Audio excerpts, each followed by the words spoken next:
We're learning more about the woman who was the innocent victim of gang violence in Escondido. Kathryn Kennedy's life is being celebrated at a funeral mass this morning. 10 News reporter Mary McKenzie is outside the church in Escondido as we get a better sense of the woman she was. People arriving at St. Timothy's this morning were given one of these. It's a glimpse into the kind of woman Kathryn Kennedy was. There's just a single mention of her tragic death, an innocent victim of a careless bullet.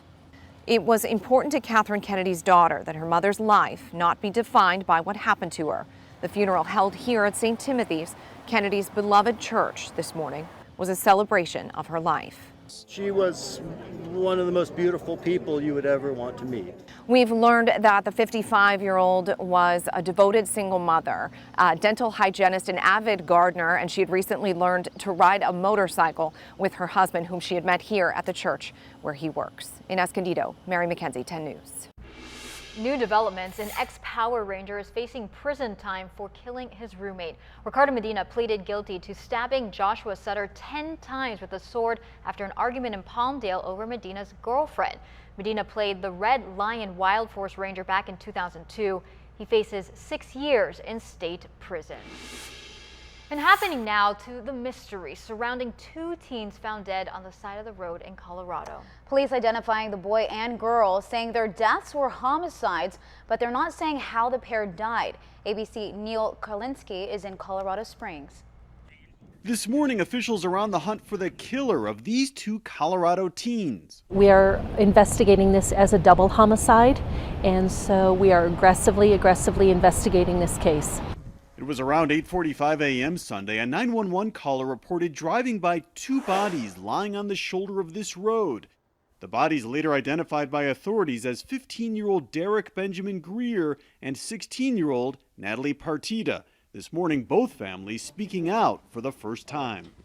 He was always just so loving, and he was my best friend. When she walked into a room, she took your breath away. The sheriff's office is not yet commenting on how the 2 friends were killed. They're awaiting autopsy results, which could take weeks. Both teens attended Coronado High School in Colorado Springs, just 15 miles south from where the bodies were found. Greer's friend, John Kincaid, says he was supposed to sleep over at his house the night before. I kept texting him and blowing up his phone. He wouldn't answer me. And then he finally seen it, but didn't respond. In the meantime, the El Paso County Sheriff's Office is asking anyone with information about the case to contact them and reminding the community to remain vigilant as 2 heartbroken families search for answers. Just a part of you is gone forever, like our house, our home will never be the same. Why did they take 2 innocent people's lives? That was ABC's Neil Karlinski reporting. Now, the parents of the teens say they don't know who could have done this or why. New details here in a bizarre rescue in Illinois. So you see that video, a baby boy there was saved in this lake rescue, and it's now linked to a deadly fire. It started last night when someone saw an SUV drive into a lake. A paramedic jumped into the cold water and saved a 3-month-old baby. He's going to take it as he was just doing his job, but he doesn't realize how much it probably means to not only the community, but as well as to that baby. I mean, he saved the baby's life. Crews later found the boy's mother, Christy Campbell, dead in the water. Police say Campbell's home burned down just minutes before. 6 children escaped that fire, but 1 adult died. Campbell's husband is still missing. Only on 10 News, a North County mom thinks the same man who approached her daughter might be linked to similar encounters. 10 News reporter Michael Chen has the girls' new evidence that could help police. A short walk to school suddenly interrupted by a stranger in a car who pulled up alongside this sidewalk with an offer. Her mother says Emily was just blocks away from Mission Middle School. She's like, Mom, I'm very worried. When it happened. And was approached with a guy in a red car and pulled over to the side, then asked her if she knew where was the 78 at. My daughter said no. Janice Garibay says according to Emily, the man was in his 40s or 50s driving a red BMW, and he kept talking. Well, if you show me, I'll give you a ride, and afterwards I'll drop you off when I'm done. My daughter said no. Garibay says Emily took off. She was running, and then as she stopped there, she turned around and noticed he was still lingering. Garibay says the man followed her for a few more moments. He stopped right here, made a U-turn, and then left that way. Emily called her mom, My heart dropped. who called police. As for Emily, She handled it really well, actually. So I'm very proud of her. Emily may not be the only girl approached by the man. In May, police warned us about a man driving a red car blocks away, offering a young girl money for directions. The same day, someone saw a teen get into a similar car, but the man let her out after realizing a witness was following him. Oh, wow. When we showed Garibay our story on those incidents, My heart's now beating. a sense of dread. This guy needs to be in jail because seriously, just lurking for kids and it's not right. Michael Chen, 10 News. Escondido police say they will be looking into a possible connection between the cases. Emily says the man also had a slight goatee and gray hair. A Bay Area man will spend the next 4 decades behind bars for a crime that police originally thought was a hoax. 2 years ago, Denise Huskins and her partner Aaron Quinn were publicly accused of making up the story of their kidnapping. Now, the case drew comparisons to the film Gone Girl because it seemed like an elaborate trick. That was until months later when the FBI arrested Matthew Mueller. He was sentenced yesterday to 40 years in jail. Denise and her partner say they're relieved, but their lawyer says there still could be concerns about the quality of the investigation. It was an FBI-led investigation, and Vallejo is now the fall guys. But an FBI agent led this investigation, isolated Aaron. They should have figured 20 minutes into this that these people were victims. The FBI arrested Mueller after he was caught during an attempted home invasion. That's when they found evidence linking him to the kidnapping. Another dangerous attempt to sneak people into this country.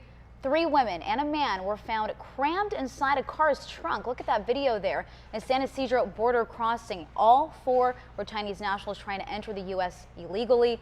Agents arrested the man driving the car, who is American. He now faces federal charges, and the people in the trunk will be deported. Happening now, Sicily's Mount Etna continuing to spew lava for the 3rd straight day after erupting this week. Yesterday, the volcano unleashed an explosion, hurling molten rocks and steam that rained down on tourists. They all scrambled to escape. At least 10 people were injured, but they are doing okay. An incredible new video this midday of a woman covered in mud. You can see her there, middle of your screen. She's crawling out of a pile of debris.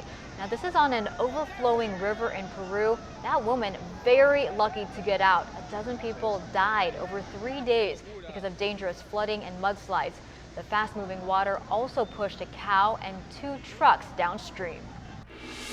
Well, new today, police searching for 2 people involved in a fiery crash in Ventura. This truck, the truck you see right now on your screen, plowed through an insurance office building earlier this morning and injured 1 person.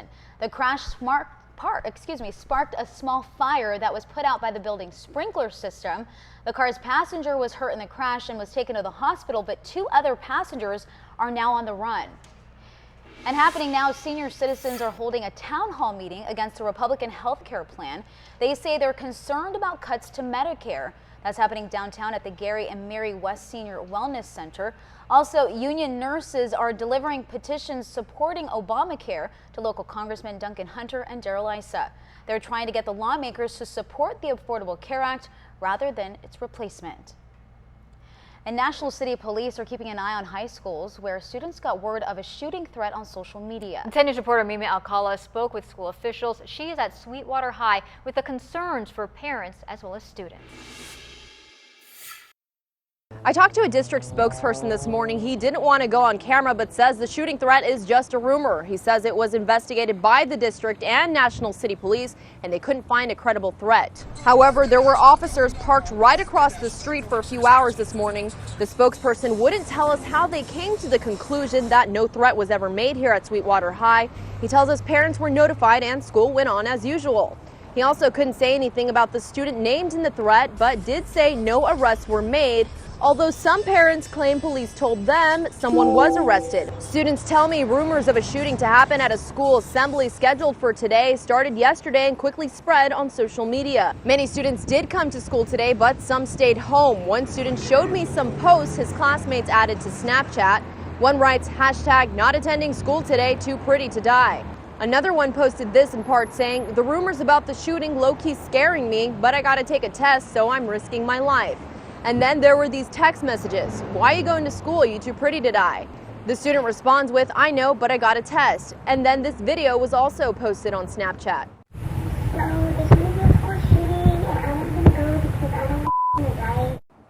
This is the second threat this district has had to deal with in the last week, but school officials want to make it clear that there's nothing to be afraid of here. The school assembly scheduled for 1:25 this afternoon was not canceled. Reporting in National City, Mimi Alcala, 10 News. 10 News will bring you any new information as it comes in on later newscasts as well as our app.